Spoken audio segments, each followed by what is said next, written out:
महाराज जी, मैं ये जानना चाहता हूं कि पाप क्या है।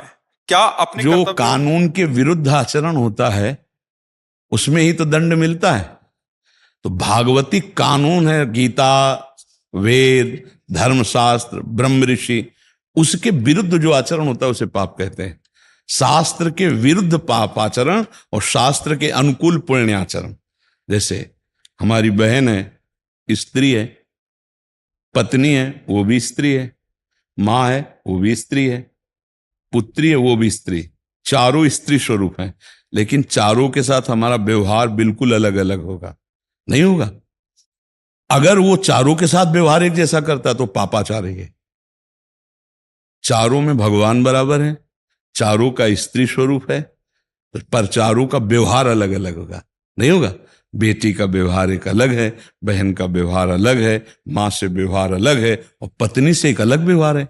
व्यवहार अलग अलग हुआ तो व्यवहार में जो शास्त्र विरुद्ध आचरण किए जाए, अरे बोले कितना पापी आदमी अपनी बिटिया की तरफ भी गंदी दृष्टि से देखता है। कहा जाता है ना, पापी। धर्म विरुद्ध आचरण करना उसे पाप कहते हैं, और उसका उसको दंड मिलता है भागवती। उसकी बुद्धि, उसका मन उसको जलाता है, और फिर उसको नरक आदि की यंत्रणा प्राप्त होती है, और इस लोक में बड़े भयानक भयानक उसको दंड मिलते हैं। एक्सीडेंट हो गया, चकनाचूर हो गई टांग, या गाड़ी में बैठकर जल गए, शीशे नहीं खुला, ये सब दंड ही तो मिल रहे हैं, पाप कर्म के दंड हैं। जन्म हुआ ऐसे वैसे, या भयानक कैंसर, भयानक रोग, ये पाप ही तो है ना, पाप कर्म का फल भोगना पड़ रहा है। समझ पा रहे हैं आप? धर्म विरुद्ध आचरण को पाप कहते हैं। जैसे अपनी पत्नी है, उसके प्रति काम भाव करो, पाप नहीं है, लेकिन दूसरे के प्रति काम भाव, वो आपका पाप हो जाएगा। किसी भी माता बहन की तरफ, किसी की भी तरफ करो, वो पाप हो जाएगा। तो आजकल पापे की वृद्धि ज्यादा हो रही है। अभी बॉयफ्रेंड गर्लफ्रेंड वाला जमाना, अब इसमें पाप ही नहीं समझा जा सकता। एक बार सनातन धर्म में जिसको हमने वर्ण कर लिया, आजीवन निर्वाह किया, हमारा भारत देश ऐसा, हमारा कोई विदेश वाली थोड़ी परिपाटी यहाँ की है। यहाँ तो तस्मात् शास्त्रम प्रमाणन्ते कार्याकार व्यवस्थित हो। क्यों भाई, समझ पा रहे हो आप? जी। अच्छा महाराज जी, हाँ। एक थोड़ा जिज्ञासा है। जी। अगर हमारे कर्तव्य करते हुए, जैसे हम कहीं कर्तव्य कर रहे हैं, कोई नौकरी कर रहे हैं, उसमें अगर कुछ काम करते हैं जिससे कोई मतलब अगले व्यक्ति को दुख होता है, वैसे मेरा काम है, हम वहां पे काम करते हैं, तो वो फिर कैसे उससे मतलब अब हमको समझना होगा। जैसे हम लोग कहीं भी काम कर रहे हैं, एयरपोर्ट पे कहीं किसी यात्री के साथ, वो मेरा कर्तव्य है, लेकिन उसको तो लगता है ये गलत है। नहीं तो हमें, अगर वो गलत है और हमें उसकी पिटाई करनी पड़े, उसकी सामान छीननी पड़े, वो सामान हमें सरकार को जमा करनी पड़े, उसे जेल भिजवाना पड़े, तो ये हमारी पूजा होगी? वो रोए या चिल्लाए और श्राप दे या गाली दे, उसको तो दंड मिलना है या नहीं? बिल्कुल नहीं आएगा, पूजा की श्रेणी में आएगा। और हम कह रहे हैं हिंसा करना पाप है ना, लेकिन हमारे आर्मी के जवान सामने से आतंक आ रहा है और 10, 20, 50 को शूट कर देते हैं, तो पूजा हुई, अपराध नहीं, वो पाप नहीं है। क्योंकि वो अधर्माचरण करके लाखों को दुख पहुंचाने आ रहे थे, और उनकी ड्यूटी है कि देश की रक्षा के लिए उनको तुरंत शूट, उनसे पूछा थोड़ी जाएगा क्या आतंकवादी हो या साधारण आदमी, इतने तो गला काट देंगे। वो शंका होते ही उड़ा दो, क्योंकि सीमा के विपरीत आ रहे हो आप। हमारी सीमा में बिना सूचना के, बिना उसके विपरीत, तो हमारे अधिकार के अनुसार तुम्हें दंड दें। अब मान लो आप एयरपोर्ट में हो, अब कोई नाना प्रकार की सामग्री इधर उधर कर रहा है अधर्माद, अब आप सामग्री भी छीनेंगे, उसके ऊपर सजा भी लगाएंगे, आप उसको कानूनी दंड देंगे, तो ये आपकी पूजा हुई। राष्ट्र सेवा और ये भगवत सेवा दोनों मानी जाएगी, क्योंकि अधर्माचरण को रोकना, अधर्म प्रवृत्तियों का शासन। अब उसको तो बुरा लगेगा ही ना, तो उसका बुरा लगना, उसके कर्म का दंड उसको मिलेगा, उसमें आपको कोई पाप नहीं लगेगा। उससे मेरा जो मन व्यथित होता है ना, मतलब वो आप सही ज्ञान न रखने के कारण होता है। मन तो व्यथित अर्जुन का भी हो रहा था कि इनको कैसे मारे, हमारे दादा हैं, ताऊ हैं, भैया हैं, चाचा हैं। तो भगवान ने यही कहा, मार इनको, काट, क्योंकि अधर्माचरण में सबको काट के फेंकवा दिया।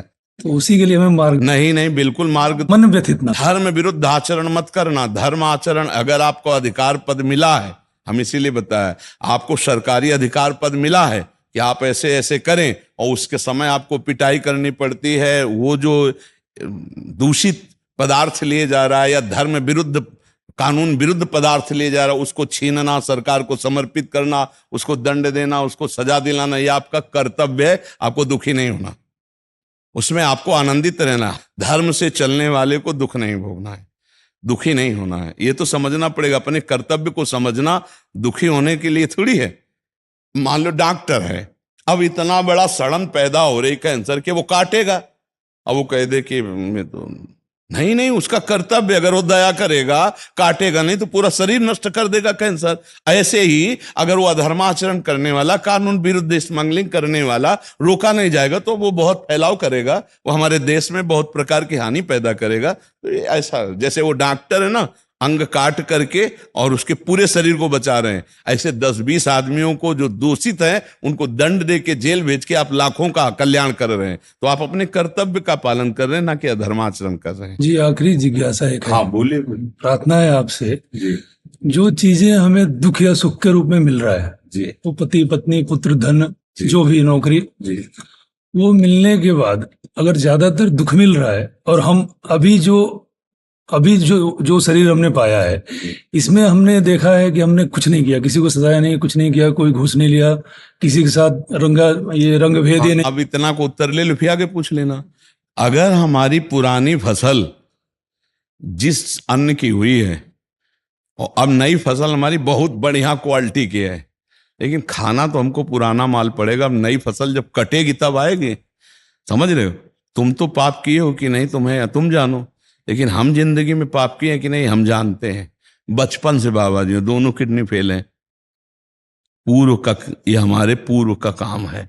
भीष्म जी कहते अखंड ब्रह्मचारी हो, जिंदगी में कोई अधर्माचरण पाप किया नहीं, 6 महीना से बाणों की सैया में पड़ा हो, तो भगवान ने कहा 100 जन्म के आगे देखो, बहुत लंबा रजिस्टर जमा है, पूरे रजिस्टर को आग लगा दी जाए, वो केवल भगवान ही लगा। अहम तो हम सर्व पापेभ्यो मोक्षयिष्यामि मां तो सोचा। उसके लिए मार्गदर्शन करें महाराज। तो इसको अब नाम जप के द्वारा मिटाया जा सकता है। विचलित होकर जो गलत काम करते हैं ना, मतलब उसके प्रभाव से। नहीं, गलत काम तो ना करो उसके प्रभाव से, ऐसा नहीं है। नहीं नहीं नहीं, उसको सहो, जो हमारा पूर्व का पाप कर्म का फल आया है उसको सह लो और डटे रहो अच्छाई की तरफ। तो उसको सहकर जब आगे वाली फसल आएगी, वो आनंद में डुबो देगी, वो सुख में डुबो देगी। देखो, हम कई बार सत्संग में भी कहा है और एकांतिक में भी कहा है कि इसका नाम पहले जहां आप हो उसको जान लो। पहला नाम है मृत्यु लोक, नाम है ना, मतलब सब मरेंगे, चाहे संत हो चाहे असंत हो, चाहे अच्छे कर्म करने वाले हो चाहे बुरे कर्म करने वाले हो। पहली बात है, यहां सब मरेंगे। और दुखालयम अशाश्वतम, गीता जी में लिखा है। संसार को क्या कहा गया है? दुखालयम। तो जैसे मिठाई की दुकान में मिष्ठान मिलेगा, औषधालय में औषधि मिलेगी, ऐसे इसका नाम दुखालय, इसमें दुख ही भोगना पड़ेगा। चाहे जितनी उन्नति हो चाहे जो कुछ हो, दुख भोगना पड़ेगा। सुख कैसे लें? तो सुखालय है भगवान, जो आनंद सिंधु सुख राशि, सीकर तय त्रैलोक सुपासी। उनका नाम जप करते हुए आए हुए पूर्व के दुख को हम भोग लेते हैं। आगे हमारा जीवन बड़ा मंगलमय है, बड़ा आनंदमय है। जैसे आप लोग कितना भजन करते होगे, आप जानो, हम तो बचपन से कर रहे हैं, पर कितनी बड़ी कृपा है इस जन्म के भजन की, कि ऐसी स्थिति में भी 12:30-1 के बीच में बैठ गए थे, नहा धो के 2 बजे तो रोड में आ गए थे। 50-60 हजार लोग रोड में होते हैं, सबसे राधे श्याम करते हुए, और तब से अखंड चल रहा है बोलना, सत्संग एकांतिक वन विहार सब अखंड चल रहा है। भला किडनी फेलियर की इतनी सामर्थ्य होती है? ये है हमारे भगवान की कृपा, ये है हमारे सतमार्ग में चलने की नवीन खेती का फल। लाखों लोग आनंदित हो रहे हैं, लाखों का कल्याण हो रहा है, लाखों भगवत मार्ग में चल रहे हैं, और ये हमारा पूर्व पाप का, वो हमें गिराना चाहता है, पर भगवान हमें उठाए हुए हैं, भगवान बचाए हुए हैं। इसीलिए दुख भोग लो और नाम जप करते हुए अगली फसल तैयार करो अच्छी। जैसे देखते हो कि कोई अच्छा कर्म करता है और दुख भोग रहा है, और एक बुरा कर्म कर रहा है और सुख भोग रहा है, तो इस समय वो बुरा कर्म करके अपनी खेती बुरी बो रहा है, लेकिन पूर्व में उसकी अच्छाई रही है, तो इसलिए वो सुख भोग रहा है। अब ये जो नई खेती का फल आएगा तब उसको पता चलेगा। कोई धर्मात्मा पुरुष धर्म कर रहा है, ये इसकी नई खेती है, लेकिन पूर्व में उसने पाप किए हैं, तो उस समय जो उसको दंड मिल रहा है, मतलब कदम कदम पे परेशानियां आ रही, और बहुत धर्मात्मा है, तो इसके पूर्व का पाप है। ये अच्छे से समझना होगा, बिना पाप के दुख नहीं। तो बोले पापी आदमी को क्यों दुख नहीं मिल रहा? मिलेगा, उसके पुण्य नष्ट होने दो पहले। क्योंकि अगर पुण्य बचे रहेंगे तो उसको दुख में बाधा पहुंच जाएगी। थोड़ा पुण्य नष्ट होने दो, और वो खुशी से पाप कर रहा है कि हम तो पाप करते हैं, हमें दुख ही नहीं मिल रहा, सुख मिल रहा है, वो समझ पा नहीं। तो जहां पुराने पाप और नए पाप दोनों मिले, ब्लास्ट हो जाएगा। इसलिए हमें लगता है कि जीव को पाप कर्म नहीं करना चाहिए। वर्तमान में धर्म पूर्वक आचरण करो, पूर्व के जो पाप का परिणाम दुख आवे उसे हंसते हंसते भोग लो। नाम जब से ये दम मिलेगी कि आप भोग लोगे, हंसते हंसते भोग लोगे। मिटाया नहीं जा सकता, प्रारब्ध भोग को नहीं मिटाया जा सकता। जो बाण छूट गया वो नहीं मिटाया जाता। जो तूणीर में है वो भस्म कर दो, उसे संचित कर्म कहते हैं। आगे जो हमारा है वो सही हो रहा है, लेकिन जो पूर्व शरीर रचने के समय कि 10 वर्ष की अवस्था में तुम्हें चोट लगेगी, 20 वर्ष की अवस्था में तुम्हारा हाथ टूटेगा, तुम्हारे कैंसर, वो सब पक्का होगा। तो अब उसके लिए हमें क्या घबराना, सबके हो रहा है। तो नाम जप करते हुए हम उसको सहन करें। उसके लिए हमें क्या घबराना, सबके हो रहा है। तो नाम जप करते हुए हम उसको सहन करें, पापाचरण बिल्कुल न करें, दुख से ऊब कर कोई पापाचरण न करे, क्योंकि हमने पापाचरण किए तो दुख आया। अब हम अच्छे आचरण करेंगे और दुख को भोग लेंगे तो अंतिम हमारा बहुत आनंद में व्यतीत हो जाएगा। मनुष्य देह में इतनी दुर्लभता है, आप चाहो देवता बन सकते हो, आप चाहो भूत बन सकते हो, आप नाली के कीड़ा बन सकते हो, आप दुर्गति में जा सकते हो, और आप चाहो तो नारायण बन सकते हो। नारायण का चिंतन करते हुए तदाकार तो नारायण स्वरूप हो जाओगे। ये आत्म स्वरूप का एक ऐसा प्रभाव है कि आप जैसा चिंतन करोगे वैसे आप हो जाओगे। इसका प्रभाव है आत्म स्वरूप का ऐसा कि जैसा चिंतन करोगे वैसा हो जाओगे। तो जैसा बनना है वैसा चिंतन करो। देखो, आदमी के आचरण के अनुसार लोग नहीं कहते पूरा राक्षस है यार, बात करो तो देखो तो व्यवहार देखो पूरा राक्षस है। अब उसका चिंतन राक्षसी प्रवृत्ति का हो गया तो हम उसको यार ये तो देवता आदमी है, अरे ये तो देवता नहीं तो साक्षात भगवान है। हम ऐसा नहीं करने लगते किन्हीं कि अरे वो तो साक्षात भगवान है। क्यों? क्योंकि भगवान का अंश है, और वो जैसा चिंतन करता है वैसे ही वो बनता चला जाता है। ये मनुष्य शरीर हमको हमारे कर्म से नहीं मिला। दुर्लभो मानुषो देहो, ये दुर्लभ कहा गया, ये हरि प्रसाद से मिलता है। कबहू का करी करुणा और नरदेही देत ईस बिन भेद सनेह, यही तनकल फल विषय न भाई, भजिए राम सब काम बिहाई। बड़े भाग मानुष तन पावा, शुर दुर्लभ सदग्रंथन। ये देवताओं के लिए भी दुर्लभ है मनुष्य शरीर। क्यों? देवता शरीर से आप भोग तो भोग सकते हो, लेकिन नवीन कर्म नहीं कर सकते। मनुष्य शरीर से आप नवीन कर्म करके, देवलोक का भी उल्लंघन करके, आप ब्रह्मलोक का भी उल्लंघन करके आप वैकुंठ जा सकते हो। जब वैकुंठ में कोई जाता है तो नारायण स्वरूप होकर जाता है। गीध देह तज धरि हरि रूपा। जैसे कोई कहे कि अरे भाई मनुष्य नारायण कैसे हो सकता है, नारायण मनुष्य बन सकता है ना, तो सीढ़ी बन गई ना, तो चढ़ जाओ, मनुष्य नारायण बन जाएगा। और कह दे प्रमाण दो, तो जब कोई भगवान के धाम जाता है तो जीव बन के नहीं जाता, वो ईश स्वरूप धारण करता है। गीध देह तज धरि हरि रूपा, हरि का रूप धारण करके वो हरि धाम में गया, भगवान के साकेत धाम को गया। तो हम जो चाहें वो कर सकते हैं, पर अब हमारी सोच गलत हो गई है। हमारी सोच हो गई देह भाव, हमारी सोच हो गई इंद्रियों को कैसे संतुष्ट करें। तो हमारी रसेंद्री मांगती वो हम दे रहे हैं, जनेंद्री मांगती वो दे रहे हैं, नेत्रेंद्री। हम भूल गए कि हम इंद्रियों की मांगों के लिए मनुष्य शरीर नहीं पाया, इंद्रियों को रोकने के लिए मनुष्य शरीर पाया, और हम और खुला छोड़ दिए। तो जब हमारे कर्म बिगड़ गए तो फिर भगवत कृपा का अपमान करने के कारण हमको विशेष दंड मिलेगा।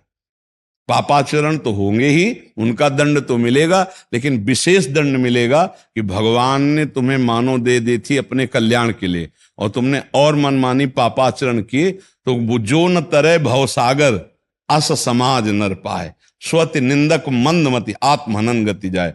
जैसे कि भगवान हमें पता नहीं था तो ये नहीं कह सकते आप, क्योंकि भगवान ने माया रचा तो माया मुक्त करने के लिए संत और सदगुरुदेव और शास्त्र रूप में वो बता भी रहे कि मेरा रचा हुआ गेम है, यहां से निकल जाओ, ये निकलो। अब आप उधर ना निकल के मनोरंजन में फंस गए तो फिर आपको दंड मिले। आत्महनन गति जाए, जो आत्महत्यारे को दुर्दशा प्राप्त होती है, वो मानव देह प्राप्त करके जो भजन न करके पापाचरण में इंद्रियों के भोग विलास में समय नष्ट कर दिया, उनकी दुर्गति होती है। इसलिए साधन धाम मोक्ष कर द्वारा, ये केवल भगवत